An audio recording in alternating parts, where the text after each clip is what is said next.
If you're an international student who's studying in the UK and wants to land a visa sponsored job, then a main component of you getting that job is having the perfect CV. And most people don't know how to write a perfect CV because when they write a CV from back home, from back in India or Pakistan or Sri Lanka, Bangladesh or Nepal, then converting that, home country format CV to a UK format CV can get quite hard because the requirements in the UK are slightly different or quite different actually to what they expect in Asia, basically.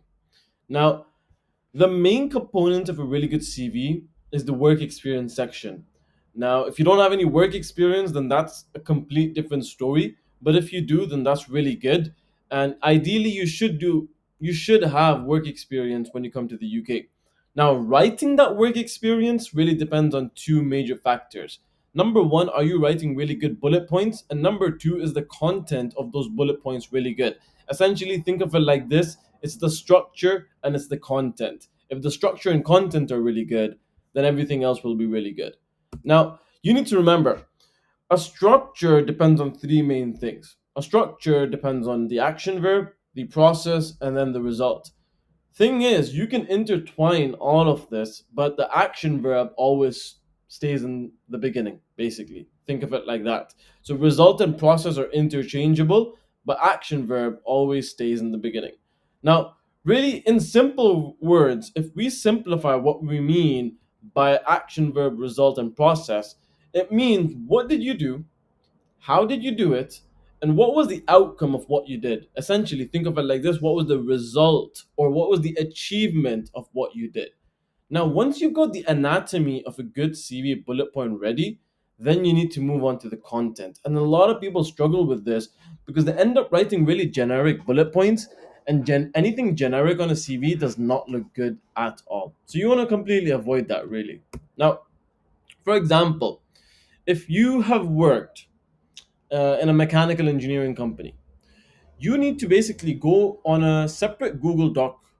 And on that Google Doc, you need to start brainstorming the different things that you've done at the company that you worked at. For example, if you worked in a mechanical engineering company like Ahmed did, and Ahmed's brainstorming, and he says Ahmed improved the manufacturing process at his company. Now, when you're brainstorming, everything's going to sound really basic for you. So that's okay. If it sounds basic, that's really good because then we need to complicate things and make it a bit more advanced. Obviously it is quite basic. So what you need to do is, based on the brainstorming you've done, you need to figure out what action verb it is. In this example, we take improved, okay? But we need something a bit more specific, a bit more that sounds like an achievement. So we need to think of it like this: what exactly did Ahmed do? Ask yourself, what did I do? And then answer it in a detailed manner. And then choose an action verb that is based on the answer that you just gave. So for example, this one says redesigned. Then take the actual process and strategy from here and ask yourself, what did I actually do? How did I do it? And simplify it first, and then add the complex words into it, the more technical terminology. Once you've done that, then only will you get a good bullet point. Once you figured out what you did and how you did it, you need to figure out what the achievement was based on what you've done. Basically, the result or the outcome. In this case, Ahmed saved money based on what he did. So, if we combine all of that together, we get the final product, which is redesigned manufacturing processes, implementing lean principles, resulting in a 30% reduction in production time and $500,000 in annual cost savings. That is a really good, perfect bullet point, essentially. Because if we go back here, the example was Ahmed improved the manufacturing process at his company. That was what he brainstormed. But if you write it in a more technical term, then you get this, and it sounds completely different. It sounds like an actual achievement instead of just listing basic responsibilities. Because the biggest red flag on any CV is listing basic responsibilities. If you do that, you will get rejected because you can't stand out against the hundreds of candidates that are applying to the same job that you've done. Okay? So make sure that you write bullet points in such a way that they always stand out. Okay? Because if your experience does not show the complexity of what you've actually done, then there is no point applying for that job. Because the thing is, I get a lot of students coming to me. They're like, Faiz, can you review my CV for me? And I tell them, yes, 100% I can. And the number one mistake all the CVs have in common, thing is, I've reviewed over 7,000 CVs to date. And all the 7,000 plus CVs that I've reviewed, the number one mistake is no one's written a good CV bullet point because they don't know what to do. They start listing responsibilities, they start writing 3 lines explaining what the responsibilities are, and there's no outcome in the end. The outcome is the main thing, okay? Action verb, the strategy is very important, no doubt. But if your outcome's not good, then it isn't showing the uniqueness in any of the points. And you need to show that you're someone that's unique. You need to show that you're someone that thinks in an innovative manner. Because if you can't, then that's something that's going to be a red flag for them. Because they're not looking to hire someone that is generic, that is vague, that is basic, right?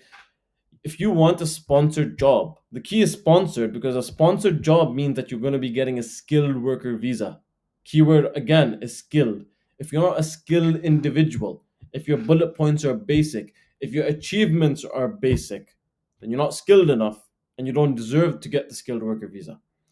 But if you do have advanced technical skills and you've explained it properly on your CV and you've used the right structure and you've included the best content possible in all your experiences, then you will get that job, right? So you just need to always make sure that all the good CV bullet points are written on your CV and they're explained in detail. Because if you can't explain it in detail, then it's not worth it. But I don't mean write multiple lines explaining it. Literally, the maximum length of a bullet point should be about 2 lines long, even less than 2 lines if you can. But you need to have enough detail in it so it stands out. I mean, if we go back to this example again, Ahmed improved the manufacturing process at his company. If Ahmed used the similar format that he has for this and included that on his CV, then he'd get rejected automatically. But if he used the final product and he replicated this for all the other bullet points, then the interview would come very easily, and then he'd also be able to pass that interview because he's got that level of knowledge. He's got those achievements and outcomes to back it up. So you need to always remember a good CV is based on how well written the bullet points are. If they're not, then I'm sorry to say, but you will not be getting a sponsored job and you will not be getting a skilled worker visa. At the end of the day, everyone needs to remember a skilled worker visa is a skilled worker visa for a reason. They're not giving out skilled worker visas just like that. Your normal people don't get skilled worker visas. Hardworking and talented people get it. So that's just a lesson for all international students out there that if you want a chance as a skilled worker visa, then be a skilled individual. Showcase that skill through your CV. Upskill yourself while you're on your PSW or student visa so that you can actually get a product as a CV and then showcase it to the employers who are eligible to sponsor your visa. Once they're eligible to sponsor your visa, then it's going to become a piece of cake essentially to land the job.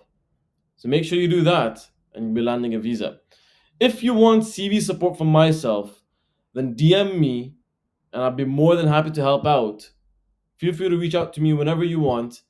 I am on YouTube, I am on Instagram, I'm also on LinkedIn, and I'll put the details down in the caption below and you can reach out to me then.